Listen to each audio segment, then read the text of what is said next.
So students, now we'll take this new concept of twinkling of star for class 10th level physics. तो light chapter में आता है why do the star twinkle. आपने ये पढ़ा भी होता छोटे क्लासेस में, जब बचपन में ट्विंकल ट्विंकल लिटिल स्टार. तो what is the twinkling effect? तो ट्विंकलिंग इफेक्ट में क्या होता है? तो there is star, that star itself is a sun type thing, but it is quite farther from the earth as compared to sun. अब सन जो है, जो हमको दिखता है बड़ा दिखता है, उसके कंपेरिजन में और भी ज़्यादा दूर है, से उससे भी ज़्यादा, से 1000 of times still away it is there. तो अगर इतना ज़्यादा दूर है तो उससे जो लाइट रे आ रही है, they are reaching the earth surface, we are observer on the earth. तो there is atmosphere surrounding the earth. तो वहाँ पे इस ट्विंकलिंग को रिफ्रैक्शन ऑफ लाइट से हम लोग एक्सप्लेन कर सकते हैं. I will take this thing, twinkling of star. How does it happen? तो ट्विंकलिंग ऑफ स्टार कॉन्सेप्ट को हम लोग देख सकते हैं. तो यहाँ पे अगर बिहेवियर देखोगे, सपोज आई से कि दिस इज अर्थ. ये अर्थ का ये अर्थ है, उसका हमने एक पार्ट दिखा रहे हैं surface of earth, and there is one star. मान हम कह दें यहाँ पे कोई स्टार है, इधर विजिबल इन द नाइट. अब ये जो स्टार है, तो वंस इट इज देयर, और किसी पर्टिकुलर पोजीशन पे, मान लेता हूं मैं कि पहले जो था दिस स्टार से, ये जो स्टार था, इससे लाइट ऐसे कुछ आ रही सीधे, और कोई ऑब्जर्वर यहाँ पे इसको मिला. इस ऑब्जर्वर इस लाइट इस स्टार की पोजीशन को यहाँ पे दिखा, star was as here. Now surrounding to the earth there is atmosphere. तो यहाँ पे आप देखोगे, यहाँ पे कुछ एटमॉस्फेयर जरूर है. तो दिस इज अर्थ लेयर, और ये एटमॉस्फेयर है. देखो दिस इज एटमॉस्फेयर. एटमॉस्फेयर से once the light ray they pass through atmosphere, तो बेंडिंग हैपेंस. अब आप देखोगे, मान लो कि सेम लाइट, कोई भी लाइट जो आ रही थी स्टार से, तो ये मान लो ऐसे इसकी पोजीशन थी, डायरेक्ट हमने पहली बार ऐसे देखी, क्लियर. अब at a certain time what can happen, the same light रे अगर आ रही है, तो इसका जो म्यू होता है refractive index. Mu is called refractive index of medium. Refractive index. तो refractive index of medium changes.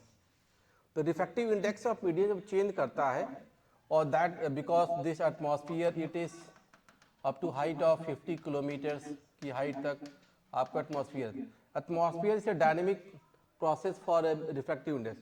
तो इसका refractive index mu changes, market time अगर चेंज हो रहा है, टाइम के चेंज होने से म्यू की वैल्यू बढ़ भी सकती है, म्यू की वैल्यू घट भी सकती है. Both thing can happen. तो लाइट रे किसी भी स्टार से, जैसे मान लो हमने यहाँ पे पहली बार बता दी, अब आप ऐसे भी देख सकते हो कि सम लाइट रे, जैसे यहाँ पे जो आ रही थी लाइट रे, यही लाइट अब यहाँ पे जब आएगी, तो फर्दर इसमें क्या पैटर्न हो सकता है कि थोड़ा ध्यान देना. व्हाट कैन हैपन हियर, कि इसकी पोजीशन, इस स्टार की पोजीशन समवेयर यहाँ कहीं दिख सकती होगी. ऐसा कैसे हो गया? यहां से यहां चला गया, या ये इधर आ सकता था. इसी स्टार की पोजीशन जो S थी, it can go to S1, it can go to S2. इन दोनों में कहीं भी इधर या उधर जाना, position of the star apparently shifts होगा तो किसी ये जगह पे, लेकिन अपेरेंट आपको जो दिखेगा वो शिफ्टिंग में दिखता है. तो अगर मान लो मैं कहता हूं कि here somewhere it is happening, तो आप देखो ऊपर जो है ये वैक्यूम है, beyond atmosphere so much space, 99% of space is vacuum.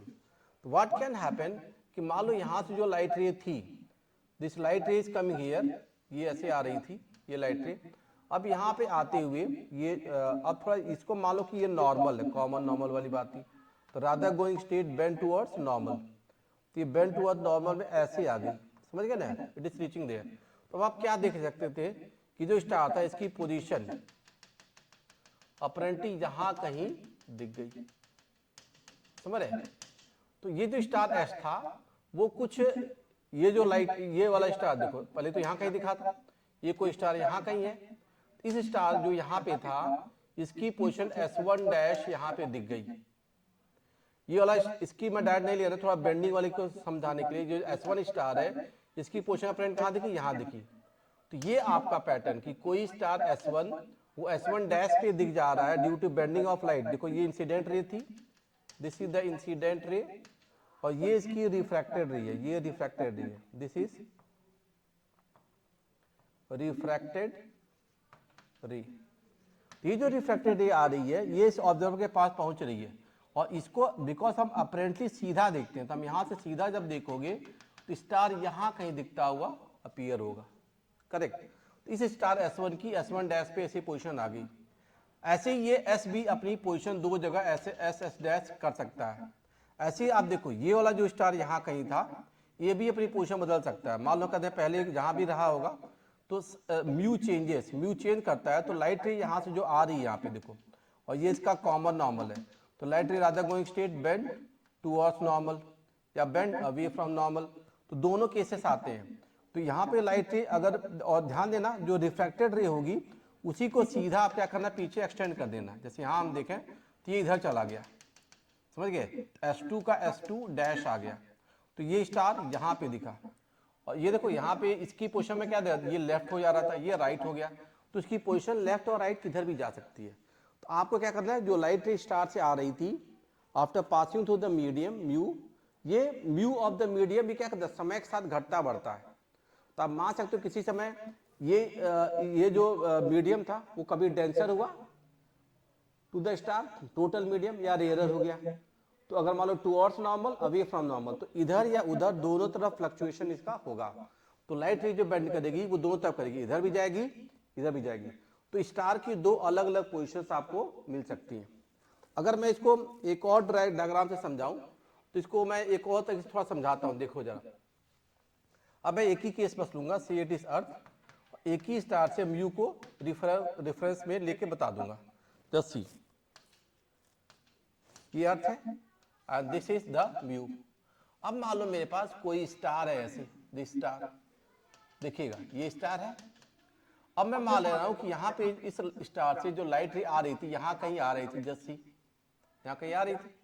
अब ये लाइट रे जो आ रही थी तो अब आप देखोगे ये इस पे मैं नॉर्मल ड्रॉ कर दिया लाइक दैट ना, इफ इट इज नॉर्मल तो दिस लाइट रे rather going state bend towards normal, ऐसे आ गई।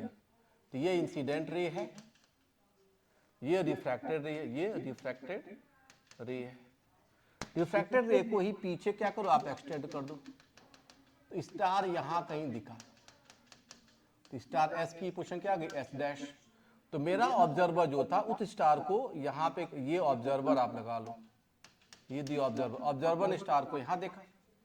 सम टाइम क्या हुआ, ये कब हुआ, ये वैक्यूम से फ्रॉम द वैक्यूम ये एटमॉस्फेयर में आया तो लाइट रे बेंडिंग टुवर्ड्स, तो म्यू बढ़ गया था। यहां पर हमने कहा कि म्यू क्या होगा, बढ़ गया, तो बेंड टुवर्ड्स नॉर्मल ऐसे आ गया। अगर यहीं पे क्या होता, सेकेंड केस देखो, सेम स्टार में अभी तो म्यू फर्स्ट केस जो मैं देख रहा हूं ये केस कब है जब म्यू क्या हो गया, इंक्रीज हो गया। म्यू डिक्रीज भी कर सकता था मीडियम का as compare to the previous position. अगर म्यू घट गया तो आप देखो क्या होगा, व्हाट विल हैपन इस पूरे एटमॉस्फेयर का कंपेयर टू वैक्यूम, मतलब कि पहले जो म्यू था उसके बाद वाला, 2 मिनट पहले वाला या 10 सेकंड पहले वाला 10 सेकंड बाद वाला म्यू चेंज होता रहता है। तो हम रिलेटिवली केवल म्यू की बात करें, म्यू का घटना बढ़ना, वैक्यूम के रेस्पेक्ट में नहीं, अपना खुद का।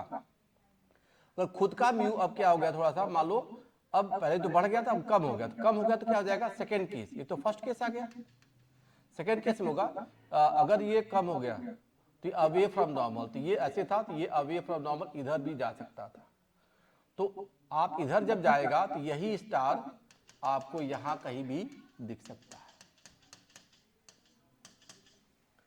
S डैश या S double dash. Towards normal में यहां पर आ गया तो अवे फ्रॉम नॉर्मल में, अवे फ्रॉम नॉर्मल जो होगा वो इधर दिख जाएगा। तो आपकी पोजीशन ये है और ये पोजीशन ये है, तो दोनों जगह पे आपको स्टार की पोजीशन मिलती है, S डैश और S double dash. S dash और S डबल डैश जो है ये दो पोजीशन ऑफ स्टार है जहां पे अपेरेंटली इसको दिख रहे हैं। तो this phenomena is called twinkling. तो ट्विंकलिंग में रिफ्रैक्टिव इंडेक्स ऑफ म्यू जो एटमॉस्फेयर का है, अभी जो कुछ म्यू था उससे आधे मिनट बाद म्यू बढ़ सकता है, आधे मिनट बाद म्यू घट सकता है, और घटना बढ़ना दोनों होता है, केवल बढ़ता ही नहीं जाएगा केवल घटता ही नहीं जाएगा। इसलिए स्टार अपनी पोजीशन क्या करता है, चेंज करता है।